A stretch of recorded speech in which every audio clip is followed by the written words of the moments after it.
Pues todo eso evidentemente era convulsión tras convulsión que estaba, digamos, evidenciando el cambio en la sociedad romana de aquellos tiempos, en los que se iban a erigir distintos cuernos, distintas entidades políticas de los territorios de la antigua Roma. Pero no iban a ser entidades políticas distintas, con distinta cultura o distintas leyes o distintas formas de vivir, a pesar de que eran pueblos germánicos, pero adoptaron profundamente la idiosincrasia romana. ¿Por qué?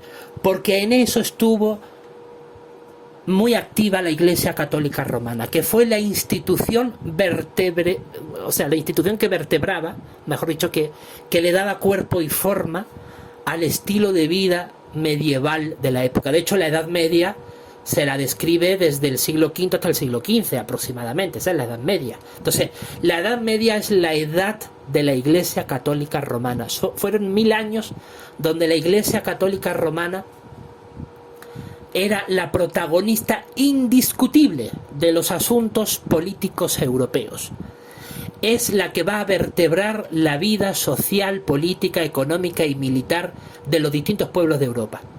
La Iglesia Católica Romana se va a convertir en esa cara de la cristiandad apóstata más poderosa que va a dominar durante el siglo V hasta el siglo XI los asuntos europeos de manera única.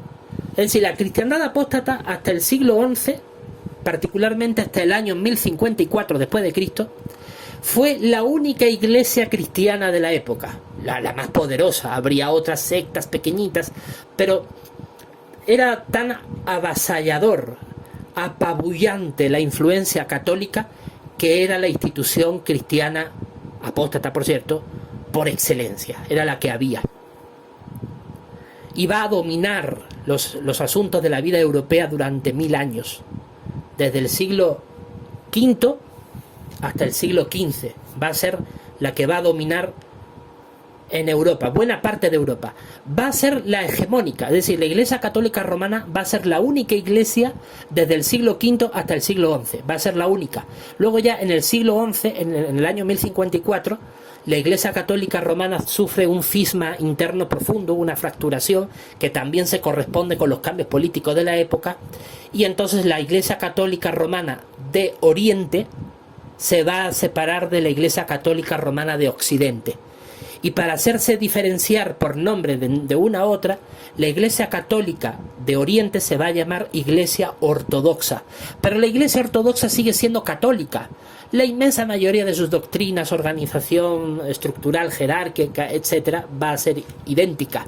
Luego ya, desde el siglo XI hasta la fecha presente, va a ir adquiriendo características propias, porque eso es como todo. Cuando tú te independizas, vas cogiendo tus propias características. Entonces la Iglesia Ortodoxa al final va a ir adquiriendo características propias hasta lo que hoy conocemos, ¿no?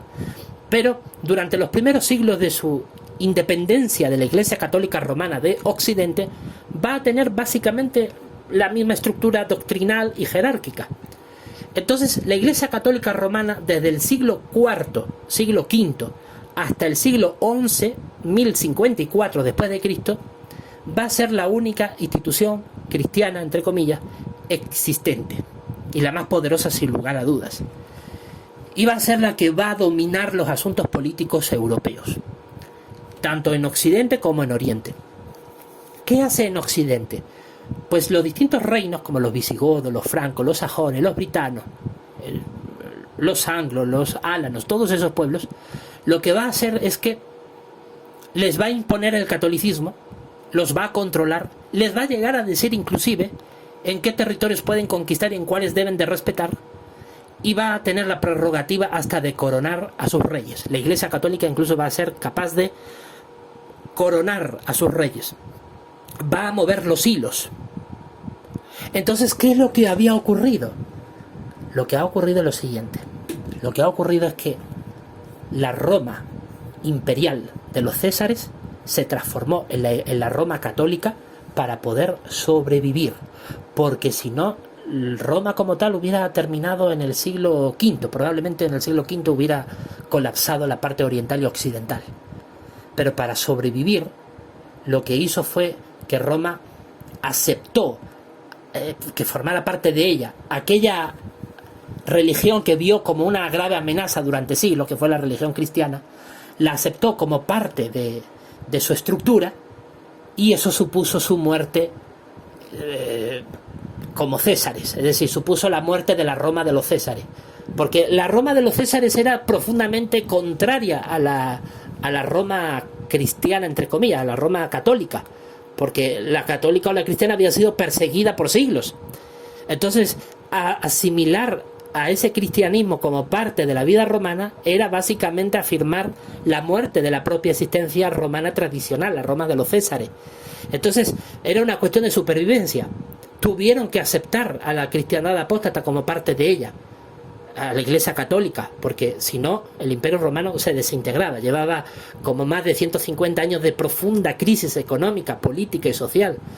Entonces, cuando los cristianos apóstatas, bajo el nombre de Iglesia Católica Romana, se apodera del aparato de Estado romano, se encuentra con un Estado romano en declive, sobre todo en la parte occidental, como ya he explicado, pero va a hacer todo uso de su fuerza y poder para influir en los reyes visigodos, francos, álanos, sajones, britanos, etcétera, para poder dominarlos. Imponerles el catolicismo, imponerles el derecho canónico, las leyes romanas, imponerles la administración romana, que también sufrió cambios, no es que fuera, no sé, que se conservara las instituciones romanas como tal, pero se absorbieron en parte, pero hubo esa influencia romana en los reinos medievales de aquellos tiempos, en la Europa occidental. ¿Y qué pasó en la Europa oriental, en el Estado romano de Oriente? Bueno, tenemos el Imperio Bizantino. El Imperio Bizantino, o Bizancio, era el nombre que se le daba al Estado romano de Oriente. Y ese Estado romano va a durar desde el año 395, cuando se divide el imperio, hasta el año 1453. Repetimos, el Estado romano de Oriente, llamado Imperio Bizantino, va a durar desde el 395 después de Cristo hasta el año 1453. Así que el Imperio Romano de Oriente va a durar toda la Edad Media. Entonces, ¿cómo es posible que algunos digan que Roma cayó en el siglo V y se acabó? No, Roma no cayó en el siglo V. Roma cayó en el siglo XV.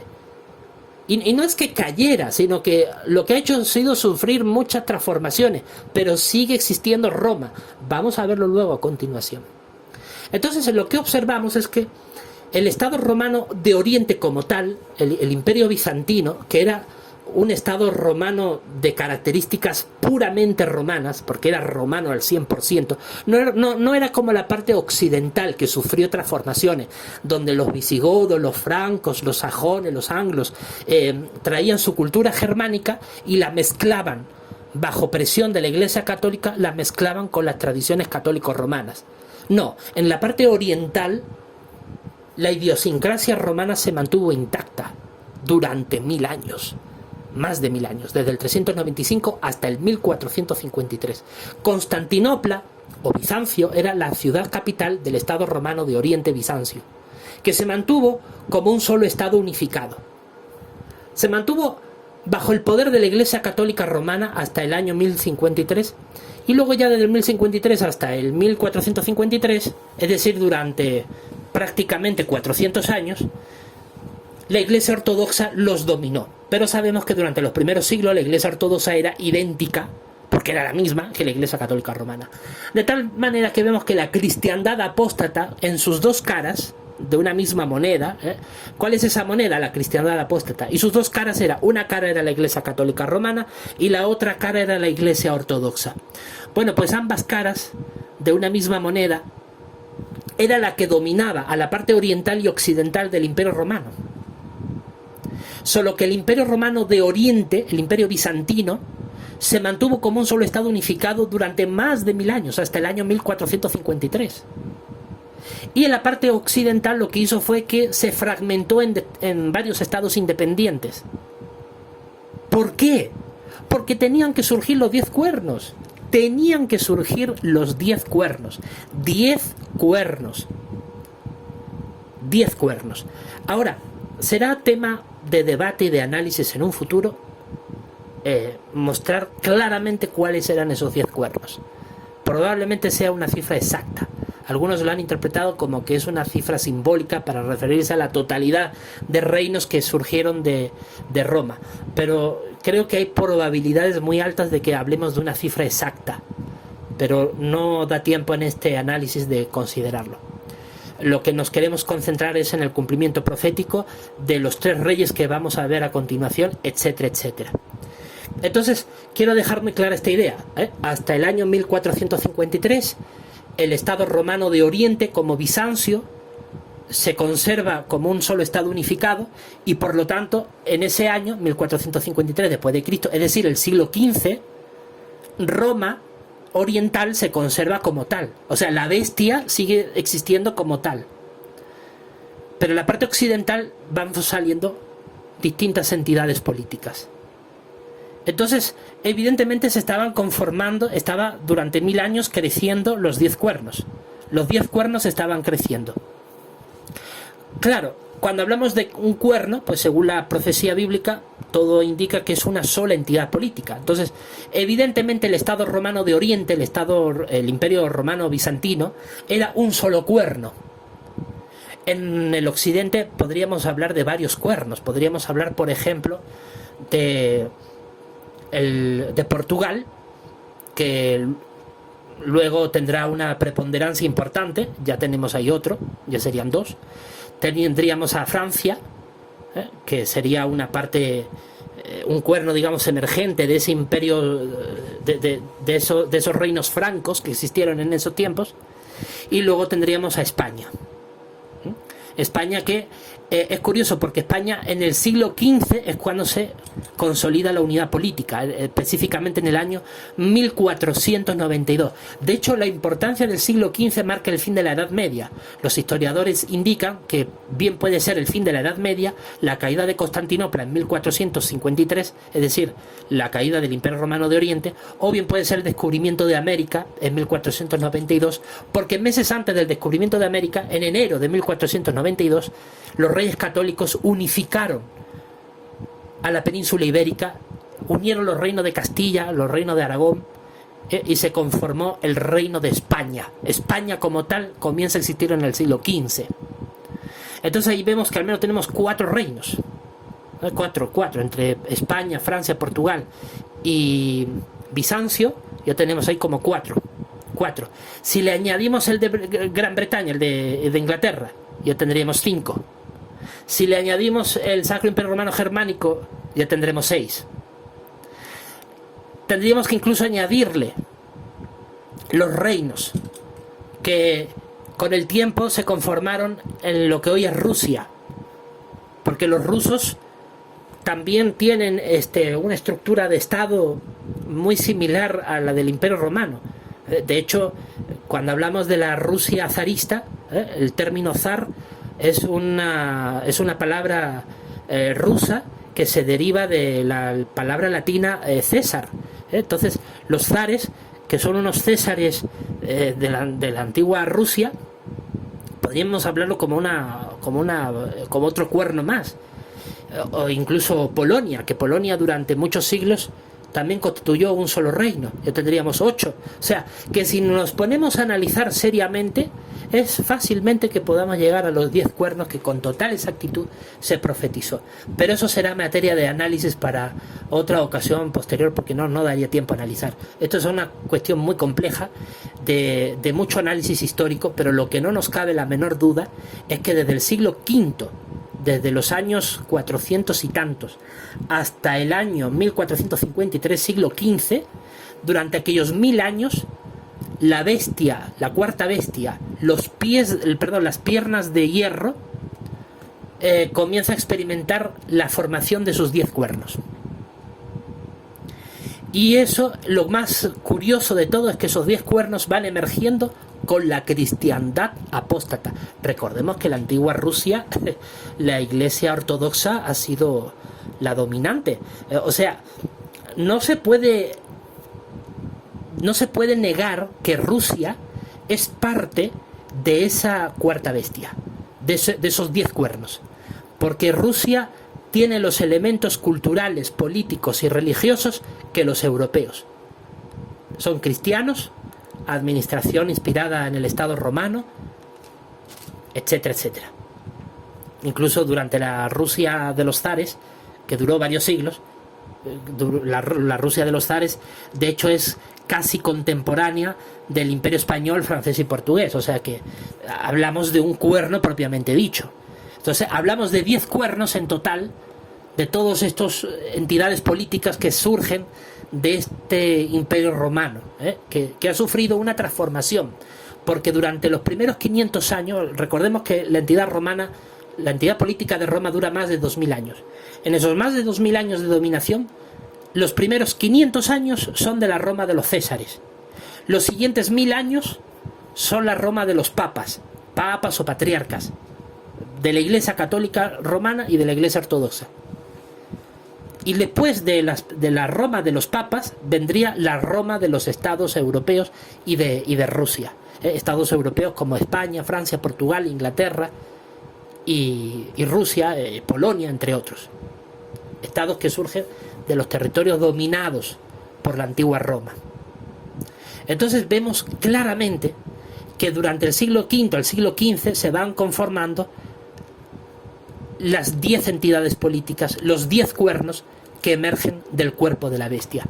Por lo tanto, podemos decir que la bestia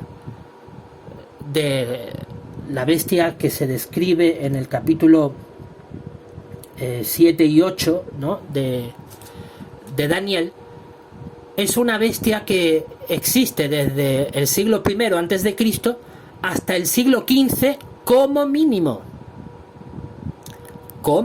porque es hasta el siglo XV cuando ya vemos, en los años 1400 y tantos, ya hemos visto cómo hay cuernos que se han ido conformando, ya vemos cómo ha habido cuernos que se han ido erigiendo durante estos 1000 años. Tenemos el Estado romano de Oriente y el Estado romano de Occidente. Evidentemente estos 10 cuernos han sufrido en algunos casos transformaciones, porque, por ejemplo, como decimos, el Estado romano de Oriente, Bizancio, al final cae y se desploma. 1453, la conquista otomana o turca, ¿no?, de Constantinopla, pone fin al Estado romano de Oriente, Bizancio. Pero a pesar de esa caída, los otros cuernos en el territorio romano siguen existiendo. Y entonces la profecía, cuando habla de estos cuernos, es muy interesante que menciona, por ejemplo, ¿no?, en el capítulo 7 de Daniel, versículo 23 al 25, específicamente el versículo 24, mira lo que dice: en cuanto a los 10 cuernos, de ese reino hay 10 reyes que se levantarán, y hasta otro se levantará después de ellos. Observe, hasta otro se levantará después de ellos. Es decir, habría uno que se levantaría después de que los otros 10 existieran. Y él mismo será diferente de los primeros, y a 3 reyes humillará. Entonces, ¿quiénes son estos 3 reyes que humilla ese otro cuerno que se levanta, ese otro rey que se levanta? Bueno, esto es lo más interesante de todos, porque esto sí requiere de nuestra máxima atención. Observemos en esta imagen que yo les he preparado. Aquí nosotros podemos constatar que hasta el siglo XV, bajo el liderazgo de la cristiandad apóstata y sus dos caras, la Iglesia Católica Romana y la Iglesia Ortodoxa, que van dirigiendo los asuntos políticos, sociales y económicos de la Europa de aquel tiempo, mediante su dirección se consolida el Estado romano de Oriente hasta el siglo XV y se consolidan los distintos estados europeos de la Europa occidental, de lo que quedó del Estado romano de Occidente, ya transformado en distintos estados independientes. Y en el siglo XV se produce un cambio fundamental en Europa. Hablamos del comienzo del Renacimiento, un movimiento cultural, artístico, literario, filosófico, arquitectónico, escultórico, pictórico, que transforma Europa de arriba a abajo. Europa comienza a vivir sus últimos momentos del feudalismo, un modelo económico primitivo, latifundista, donde los grandes terratenientes tenían a una gran masa de gente pobre, analfabeta, ignorante, la tenía sometida para la propia subsistencia económica de todos ellos y sobre todo de los que los dominaban. Pero ese modelo medieval del feudalismo va desintegrándose poco a poco a medida que va cobrando fuerza el modelo capitalista, que es el que dura hasta el día de hoy. Y ese modelo capitalista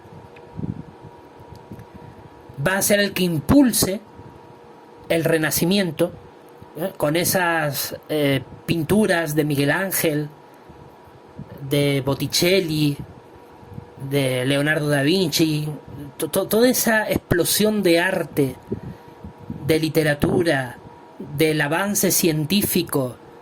Todo eso es gracias al cambio de modelo que hay en Europa. Ya en Europa, en el siglo XV, es una Europa muy diferente a la Europa de 1000 años atrás, donde la caída de la Roma de los Césares y el surgimiento de la Roma católica romana, pues estaba en pleno proceso de transformación, ¿no? Los distintos estados europeos, y estaba en un proceso de cambio. Pero en el siglo XV vemos una Europa más consolidada, más asentada. Ya los estados se han emergido, por ejemplo el estado romano de Oriente ha caído, con su caída se van a erigir nuevos cuernos. Al final se van a ir conformando estos 10 cuernos tanto en Oriente como en Occidente, pero en Occidente sí observamos potencias políticas ya muy definidas. En el siglo XV comienza el Imperio portugués a dominar diferentes lugares de la costa del África, distintas islas del Atlántico, del Océano Índico, e incluso enclaves importantes del lejano Oriente, ¿no? Hablamos de la India, de Indonesia, de Filipinas, etc. Sobre todo islas que marcaban la ruta comercial a seguir. El Imperio portugués fue creciendo y de hecho ustedes pueden ver en pantalla, en este mapa más amplificado, los dominios territoriales del Imperio portugués. El Imperio portugués fue básicamente el primero de estos 3 grandes reyes que, según la profecía de Daniel, eran sobresalientes en el escenario político de la época. Portugal comienza poco a poco, ¿no?, a aumentar sus enclaves territoriales, poco a poco. Pero luego en el siglo XV, como ya dije antes, en 1492 ocurre un hecho de tan trascendental importancia que va a marcar un cambio en la historia de la humanidad irreversible. Es el descubrimiento de América por parte de Cristóbal Colón. Claro, hablamos de un descubrimiento por parte de la sociedad europea organizada como Estado. Esa es la sociedad que descubre América, porque claro, si hablamos de los vikingos o de otros pueblos del norte de Europa que tuvieron contacto con el continente americano, bueno, pero no tuvieron luego el efecto que sí tuvo el descubrimiento y la conquista que Colón y los que le siguieron contrajeron, ¿no? y conllevaron, mejor dicho. Cuando Cristóbal Colón en 1492 descubre territorios de Centroamérica, ¿no?, algunas islas y demás, es el inicio del comienzo de una oleada de misiones militares, de misiones evangélicas, donde incluso la Iglesia Católica, para evangelizar, se aprovechaba de estas conquistas para tratar de imponer el catolicismo, lo cual demuestra también que estos estados europeos dominados por la Iglesia Católica eran parte de ese brazo largo, de esa cuarta bestia que tenía que avanzar en la devoración de la tierra, de toda la tierra, en esta segunda fase. Porque hemos hablado al comienzo de este vídeo que la conquista romana tiene 2 fases. La primera es la conquista de todos los territorios de la cuenca mediterránea, en una primera fase, en la construcción del Imperio Romano como tal. Pero luego se habla de que esa bestia tendría 10 cuernos, es decir, habría una serie de entidades políticas que saldrían como resultado de esa cuarta bestia, de esa Roma. Y entonces, de entre todos esos se distingue tres grandes reyes, tres grandes cuernos que van a liderar, a diferencia de los otros, la devoración o el devorar el resto de la tierra. Y es la segunda fase de la conquista romana que se viene desarrollando. De hecho, para que ustedes puedan entender, a España en esa época se la llamaba la espada de Roma en Occidente. La espada de Roma en Occidente. ¿Por qué? Porque incluso en esa época muchos se seguían considerando romanos, católicos romanos. Y claro, católicos romanos, pero ya constituidos como España. ¿Por qué? Porque ya se estaba cumpliendo la profecía. Un cuerno sale, junto con otros cuernos más, salen 10 cuernos en total de esta Roma antigua. Pero España, junto con Portugal y Francia, van a ser estos tres reyes sobresalientes, que van a ser diferentes a los otros. ¿Por qué van a ser diferentes? Porque van a ser ellos los que van a encabezar el devorar y triturar el resto de los continentes, a diferencia de los otros reinos europeos. Y entonces vemos que, por ejemplo, España, cuando descubre las Américas, comienza mediante Pizarro, mediante Hernán Cortés y otros conquistadores más, una serie de invasiones y de conquistas de cada una de las civilizaciones de las Américas, que va a suponer la conquista española. Pero recordemos, España era simplemente un cuerno más de esa cuarta bestia que era Roma. En realidad, la España romana, por decirlo de alguna manera, era la que estaba conquistando. Por eso es que tuvo éxito. Tuvo éxito porque se tenía que cumplir la profecía. Jehová dice en su palabra, la Biblia, que no hay ni la más mínima pizca de una letra de las escrituras que no van a dejar de cumplirse. Todo se va a cumplir. A su debido tiempo todo se cumplirá. Y era evidente que, como habíamos leído en Daniel capítulo 7, versículo 23, dice que esta cuarta bestia devoraría toda la tierra, la hollaría y la trituraría. Entonces era evidente que los europeos no iban en calidad de amigos, iban en calidad de conquistadores tan feroces como sus predecesores, los romanos de la época de los Césares, que iban a conquistar, subyugar, aplastar y dominar, porque era el cumplimiento profético. Con la conquista americana de España le sigue también, ¿no?, el reparto de territorios americanos para Portugal. Creo, si mal no recuerdo, el Tratado de Tordesillas, donde el Papa de la Iglesia Católica, la propia cuarta bestia, es la que decide qué partes de la América van a ser de España y cuáles van a ser de Portugal. Y ahí es cuando la parte más al occidente se queda España y la más oriental de América queda para Portugal. De tal manera que Portugal se apodera de muchos de los territorios de los que hoy son Brasil. Y entonces vemos aquí en este mapa cómo entre España y Portugal se apoderan de casi todo el territorio americano, de partes importantes del África, enclaves de la India y Filipinas por parte de España. Pero a estos dos grandes reyes se le sumará un tercer rey, Francia, que también va a tener una importantísima conquista de territorios de ultramar. Por ejemplo, territorios de lo que hoy es Canadá y parte de Norteamérica, parte de lo que hoy es Estados Unidos, pertenecían como territorios de colonia a Francia, así como algunas islas del Caribe, territorios y enclaves de Sudamérica, y una parte considerable del África occidental, de Madagascar, de Sudáfrica, de parte de la India, de parte de lo que es Cisjordania, la parte de Oriente Medio, lo que en ese tiempo era la Indochina, lo que hoy es Vietnam, Laos, Camboya. Parte de esos territorios eran colonias francesas, enclaves en Hong Kong, Malasia y otras islas del Borneo, de Sumatra, la parte entre el extremo occidental del Asia y de Oceanía.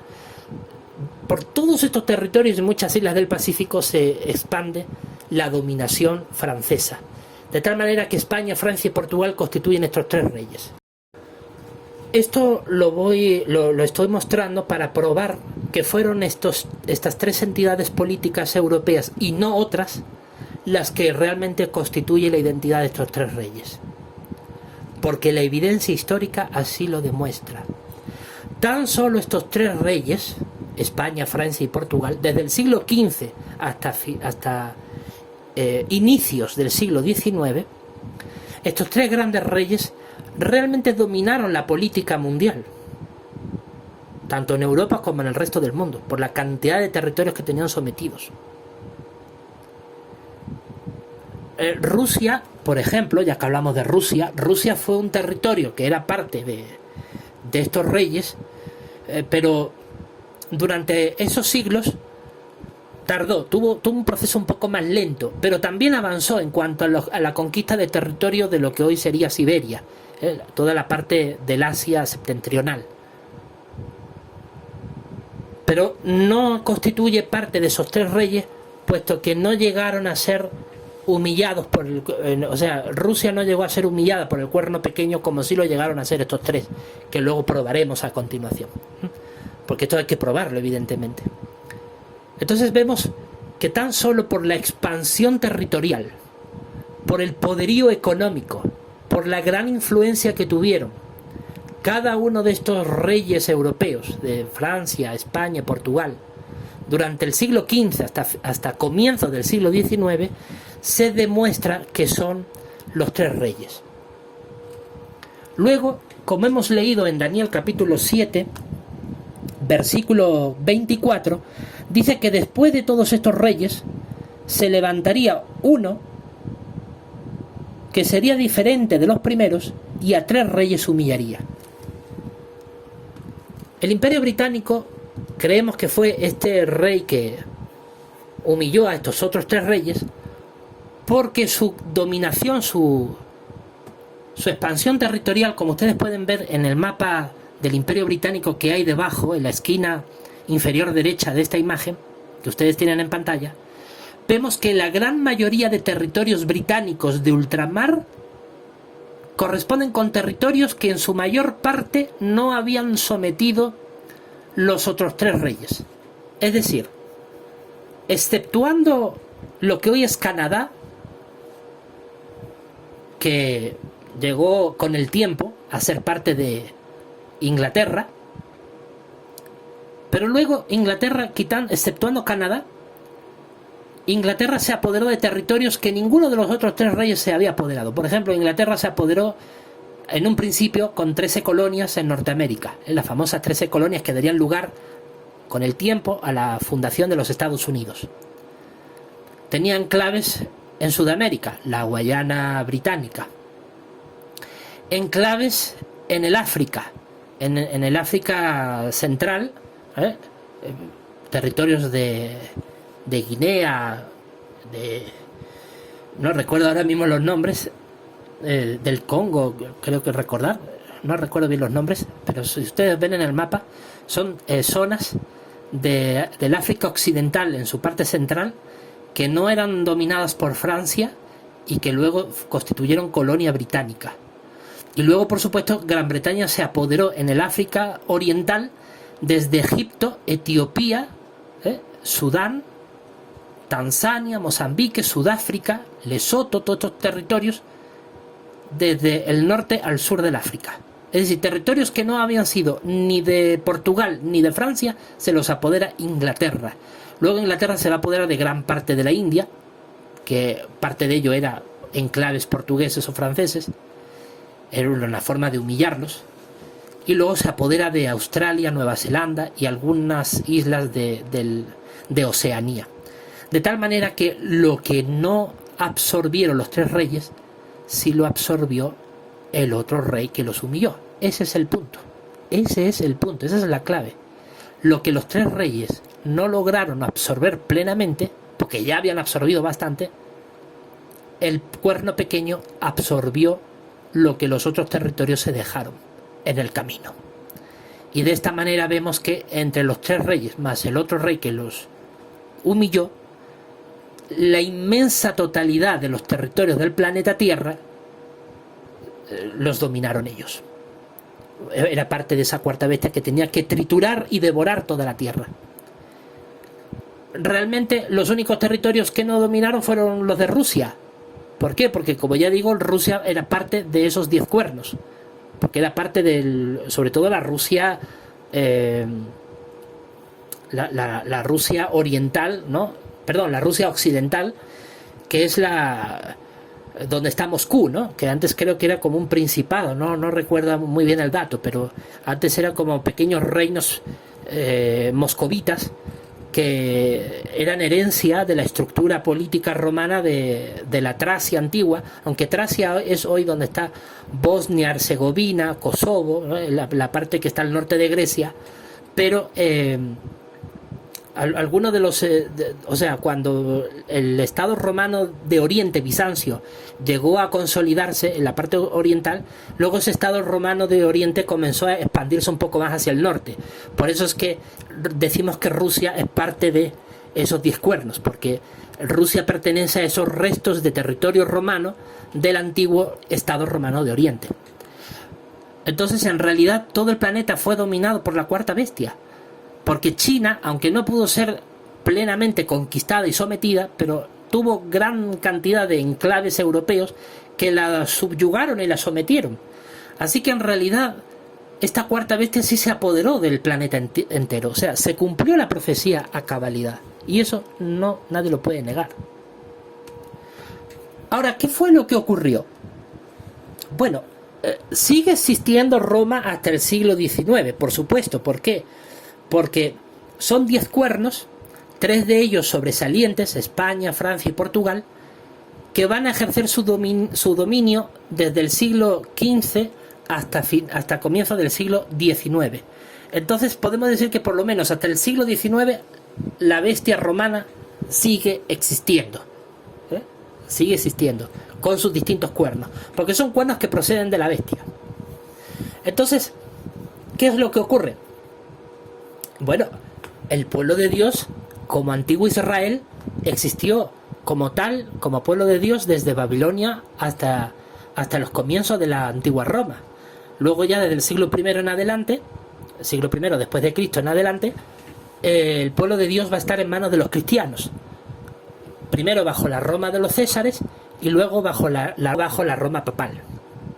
Entonces, el cristianismo, la iglesia cristiana verdadera, la congregación cristiana teócrata verdadera, ha seguido existiendo bajo esta cuarta bestia, bajo la iglesia católica romana y la iglesia ortodoxa hasta el siglo XV.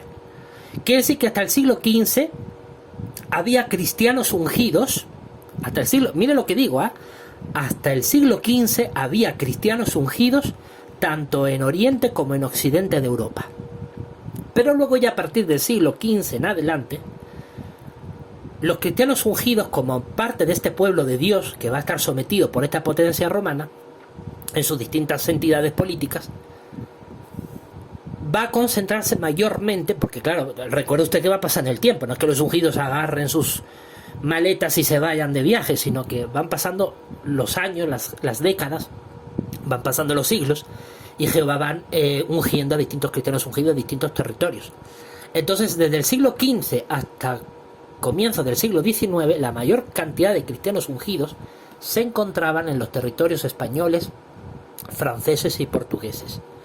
En estos territorios es donde había mayor cantidad de cristianos ungidos, sometidos y dominados por estos 3 cuernos. Lo que hay que entender es que todas estas potencias son entidades políticas que dominan al pueblo de Dios. Y entonces nuestro análisis de esto es porque son entidades políticas que van dominando al pueblo de Dios allá donde se encuentre. Satanás siempre ha hecho que sus entidades políticas que dominan al pueblo de Dios tengan mayores beneficios en este mundo, mayor control territorial, mayor cantidad de riquezas, mayor poder, mayor prestigio, mayor fama. Es el pago que le da a Satanás a sus servidores políticos a cambio de perseguir y oprimir al pueblo de Dios. Entonces vemos que hubo cristianos ungidos, sobre todo desde el siglo XV hasta inicios del siglo XIX, en España, Francia y Portugal. Pero ¿qué ocurre? Que, como ya hemos dicho, se levantaría un cuerno después de ellos, un rey, que humillaría a los otros y los absorbería. Y efectivamente, resulta que a comienzos del siglo XIX, por unos acontecimientos que ya habían ocurrido previamente, particularmente aquellos que tuvieron su origen en la Revolución Francesa, comienza a cambiar el panorama mundial. Y comienza el Imperio Británico a cobrar tal fuerza que va poco a poco a echar abajo a estos tres grandes reyes. Pero vayamos punto por punto, paso por paso. ¿Qué fue lo que ocurrió? Bueno, estos imperios, el Imperio Español, el Imperio Francés, el Imperio Portugués, comienzan a expandirse desde el siglo XV hasta su declive y cuasi desaparición, inicio del siglo XIX. Y durante estos siglos va cobrando, digamos, relevancia e importancia estos tres cuernos. Estos tres cuernos que van a ser más sobresalientes que los otros. Pero resulta que, como cualquier otra entidad política del pasado, pues nada es eterno. Las distintas crisis internas pasan factura y al final llega a ver las consecuencias que hay. Recordemos, por ejemplo, cuando hablábamos de la Roma unificada, la Roma de los Césares de la antigüedad. Dijimos que Roma quedó unificada desde su fundación hasta el año 395 como un estado unificado, y en el 395 el emperador Teodosio hace una división del imperio porque ya era, por su crisis interna, por los graves problemas internos que tenía, ya realmente no era posible administrar el imperio bajo un solo estado unificado. Si querían hacerlo sobrevivir tenían que dividirse. Entonces pasó algo parecido con el Imperio Español, el Imperio Francés y el Imperio Portugués. Lo que ocurrió es que estos tres imperios, estos tres grandes reyes, durante los primeros siglos, a medida que iban conquistando y sometiendo nuevos territorios, nuevas culturas, nuevas civilizaciones, iban apoderándose de sus riquezas, pues iban funcionando muy bien. Claro, eso es como cualquier casa, como cualquier hogar. Mientras entre mucho dinero, todo va bien. El problema es que cuando no entra dinero y hay crisis y hay hambrunas y hay problemas, empieza a desestabilizarse, a haber cambios profundos y puede desaparecer estructuras que antes existían. Entonces, ¿qué fue lo que ocurrió? Ocurrió que resulta, entonces realmente a mí me apasiona analizar todo esto, resulta que en el siglo XVIII, los años 1700 y tantos, estos tres imperios comenzaron a experimentar crisis importantes a nivel interno. Crisis económicas, empezaron a experimentar grandes actos de corrupción que impedían la buena administración de los recursos económicos. Y la situación fue especialmente dramática entre España y Francia. España, por un lado, tenía un imperio que no supo adaptarse a los nuevos siglos que venían. Se forjó en el siglo XV y en el siglo XVI y se acomodó en el XVII. Fue la época del siglo de oro de la literatura española, de los grandes literatos españoles, de los grandes artistas y científicos españoles, donde floreció el arte, la cultura, la ciencia, la técnica, entre otras cosas. Pero fue un imperio que se acomodó. Se acostumbraron, sobre todo en los años 1600, se acostumbraron a la gran cantidad de riquezas que llegaban de las Américas y creían que eso iba a ser eterno, que eso iba a durar para siempre. Y realmente no se preocuparon en hacer reformas, en modernizar la estructura de Estado que tenían en las Américas, no se preocuparon en hacer una buena gestión de los recursos, no se preocuparon en bajar impuestos para aliviar las cargas tributarias de los que habitaban en las colonias americanas, no se preocuparon realmente en modernizar las leyes, hubo mucho abandono. Se pensaba que las riquezas que proveía las Américas iba a ser algo permanente. Pero evidentemente había una serie de pueblos de las Américas que estaban oprimidos, que sufrían esclavitud, sufrían abusos y maltratos. Y había, por supuesto, una disconformidad con la presencia española, porque había muchos que evidentemente querían su soberanía, ¿no? Su independencia, y expulsar al invasor. Pero claro, ante un imperio tan avasallador, tan militarmente abrumador, con esa potencia y esa fuerza que tenía, pues era algo prácticamente imposible. De tal manera que en Francia, y sabemos que la palabra de Dios siempre se cumple, estos 3 reyes tenían que caer. En Francia lo que ocurrió fue que también estaba en una situación muy parecida, pero Francia llegó más lejos todavía, porque Francia no solamente se acostumbró a la gran cantidad de riquezas que venían de sus colonias de ultramar, sino que las oprimió al máximo. Ejemplo de ello bajo el reinado de Luis XIV de Francia, los años 1600 y tantos. Fue un siglo, el siglo XVII, en el que Francia exprimió como nunca a impuestos a su pueblo y a las colonias de ultramar. De ahí que el famoso rey francés Luis XIV logró construirse el lujoso Palacio de Versalles, un palacio que costó miles de millones de euros al precio actual, que supuso una sangría para la economía francesa en ese tiempo, y que sin duda trastocó el desarrollo de la economía francesa y no la permitió recuperarse, hasta que finalmente, en 1789, la situación era gravísima. En Francia llevaban ya varios años de malas cosechas, de un déficit fiscal terrible, una deuda pública insostenible. Francia tenía un gasto económico militar enorme, no paraba de tener guerras para mantener, consolidar o incluso expandir sus colonias de ultramar, especialmente las que tenía en Norteamérica, y al final eso repercutió en el ánimo de la gente, repercutió en el hambre, en la pobreza, en un malestar profundo de la sociedad francesa que en los años 1700 y tanto se fue agudizando y agudizando cada vez más. A eso se le añadió otro movimiento parecido al del Renacimiento, que trastocó Europa en el siglo XV, pero el movimiento que trastocó Francia del siglo XVIII, hablamos del movimiento de la Ilustración, un movimiento también político, literario, artístico, entre otros, pero era sobre todo un movimiento político y de pensamiento, donde se trataba de alguna manera de restarle importancia al poder religioso para concentrarlo más en el raciocinio, ¿no? en la razón.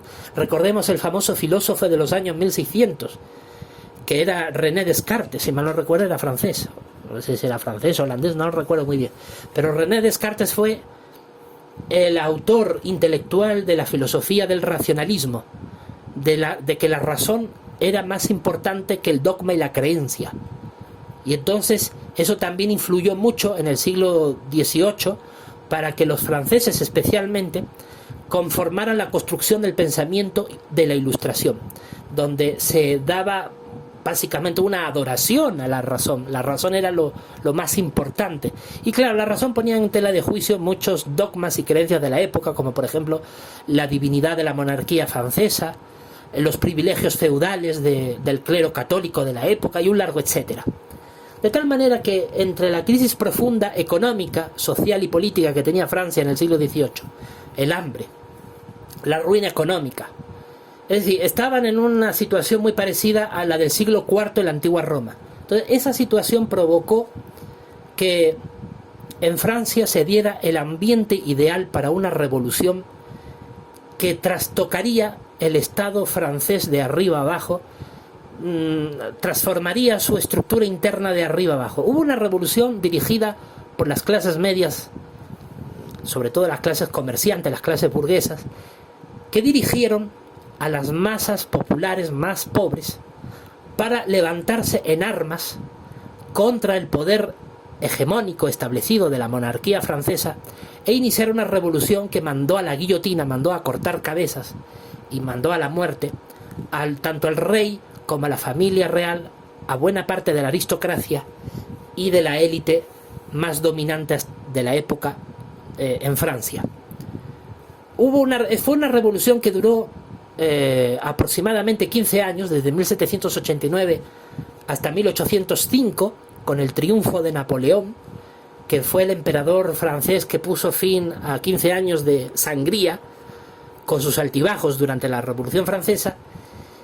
Y fue una revolución que realmente trastocó todo, o sea, trastocó el país de arriba abajo, porque cambió el modelo el modelo político, es decir, se pasó de una monarquía absolutista, de un antiguo régimen, a un sistema político un poquito más republicano, más democrático, donde la figura de una constitución, una ley de leyes que fuera tan difícil de cambiarle, que garantizara derechos, fuera el ente que regiría la vida política del país de ahí en adelante. La abolición de las antiguas clases privilegiadas como la aristocracia, reemplazada por la nueva clase social dominante, la burguesía. Es decir, hubo una serie de cambios tan importantes, una serie de valores hasta entonces nunca proclamados, como la fraternidad, la igualdad, la legalidad, no la libertad, valores republicanos que en el antiguo régimen bajo los reyes absolutistas era impensable. Entonces hubo una serie de cambios tan profundos en 15 años en Francia, una Francia revolucionaria que no logró encontrar su dirección hasta que llegó Napoleón Bonaparte, dio su golpe de Estado y se apodera del aparato de Estado francés. Claro, Francia, después de 15 años de sangría interna, necesitaba un poco de estabilidad. Napoleón aprovechó la situación para hacerse con el control y para poder justificar su golpe de Estado y poder justificar su permanencia en el poder al mismo tiempo que trataba de dar estabilidad al país, convenció a los franceses de que si invadían otras partes de Europa para poder proclamar su libertad, igualdad y fraternidad y los valores revolucionarios, pues habrían hecho algo muy bueno y habrían garantizado la revolución, porque así no habría el peligro de que otras potencias extranjeras pudieran invadir la Francia revolucionaria, como de hecho lo intentaron. Y entonces Napoleón comienza a organizar una serie de ejércitos para tratar de invadir distintas partes de Europa, so pretexto de llevarle los valores de la Revolución Francesa. En esas invasiones, Napoleón invade España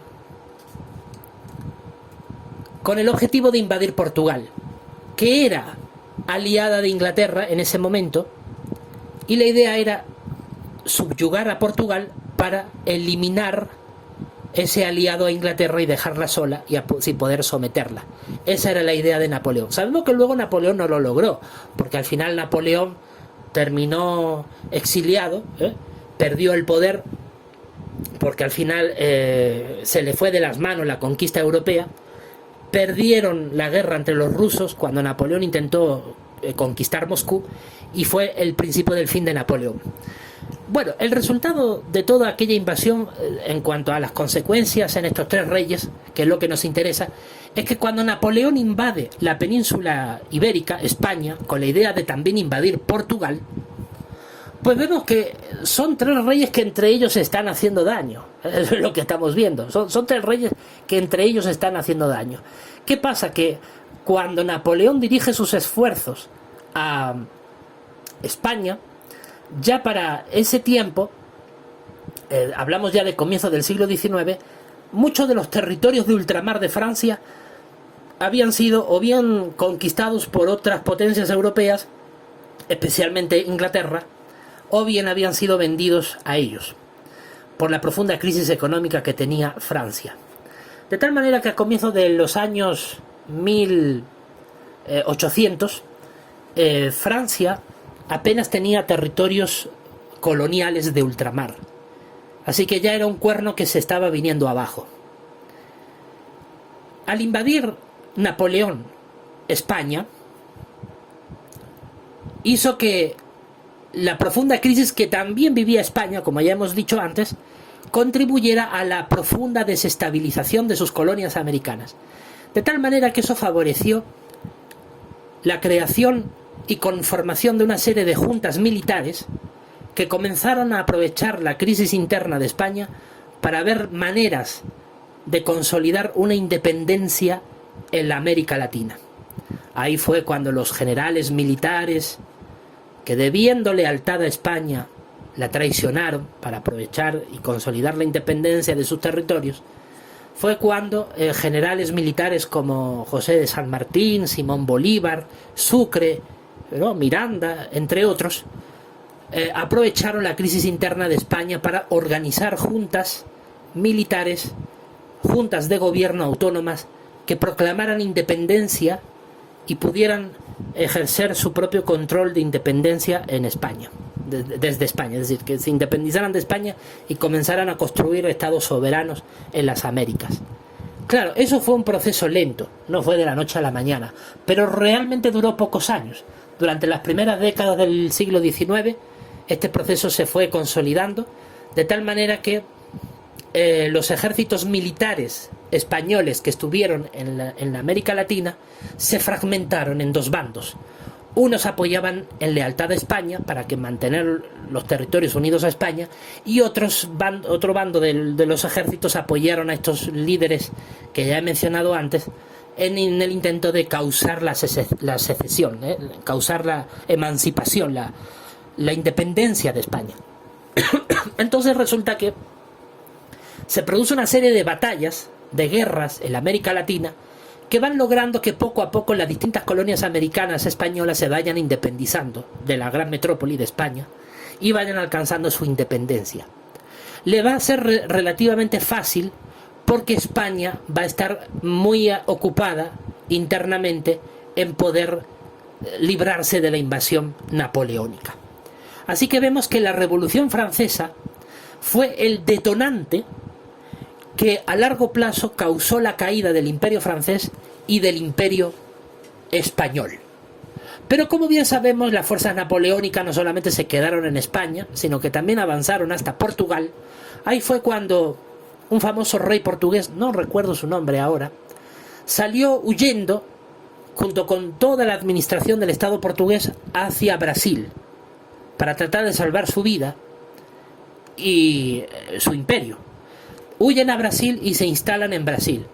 Pero sabemos que con el tiempo, a medida que van avanzando los años 1800, Brasil también va a conseguir su independencia. De tal manera que fue la Revolución Francesa, probado de manera indiscutible con toda esta explicación que acabo de dar, está probado que fue la Revolución Francesa la originaria, el acontecimiento que originó la caída de los tres reyes, de España, Francia y Portugal. Y todos sabemos que la Revolución Francesa, si bien es cierto, tuvo muchos componentes internos que la favorecieron, es decir, elementos que ocurrieron dentro de la sociedad francesa que dieron lugar a que estallara la revolución, pero también se sabe que las logias masónicas de origen británico estuvieron detrás de azuzar el ambiente ya crispado de Francia para provocar la revolución y de esta manera causar daño a Francia. ¿Por qué? Porque Inglaterra estaba en lucha contra Francia, llevaban ya mucho tiempo de luchas, acordémonos de la guerra de los 100 años entre Francia y Inglaterra, 100 años, más de 100 años en realidad, peleando y disputándose los controles de Norteamérica y de otros territorios de ultramar. Y Inglaterra en los años 1700 y tantos estaba deseosa de humillar a Francia, de poder quitársela de en medio para que le dejara vía libre para expandir su dominio colonial en el mundo. De tal manera que la Revolución Francesa fue el logro más importante de las logias masónicas británicas, que fueron las que azuzaron el ambiente ya crispado en Francia para provocar la revolución, que fue la que no solamente provocó la caída del imperio colonial francés, sino que también, para el regalado gusto de los británicos, logró la caída del imperio español. Porque, por supuesto, logias masónicas británicas también colaboraron estrechamente con las distintas juntas militares que pronunciaron la independencia en las colonias americanas de la América Latina, se aprovecharon para apoyarlas y consolidar la independencia de las colonias españolas de América Latina, y de esta manera fue como Inglaterra logró humillar a España, a Francia y a Portugal. Son los tres cuernos humillados, y eso lo atestigua la historia. En cuanto se va desmoronando durante las primeras décadas del siglo XIX el imperio español, el imperio portugués y el imperio francés, a medida que estos imperios se van desmoronando de manera irreversible por todo lo que supuso la invasión napoleónica, producto de la Revolución Francesa, cuando esto sucede, va poco a poco durante todo el siglo XIX y gran parte del siglo XX emergiendo el Imperio Británico. Un imperio británico que, como ya he dicho antes, va a someter en conquista territorios que los otros tres reyes, España, Francia y Portugal, no habían sometido, y de esta manera Gran Bretaña se va a convertir en un imperio incluso más poderoso, más extenso y más rico que los que le precedieron España, Francia y Portugal, los tres reyes a quienes Gran Bretaña humilló.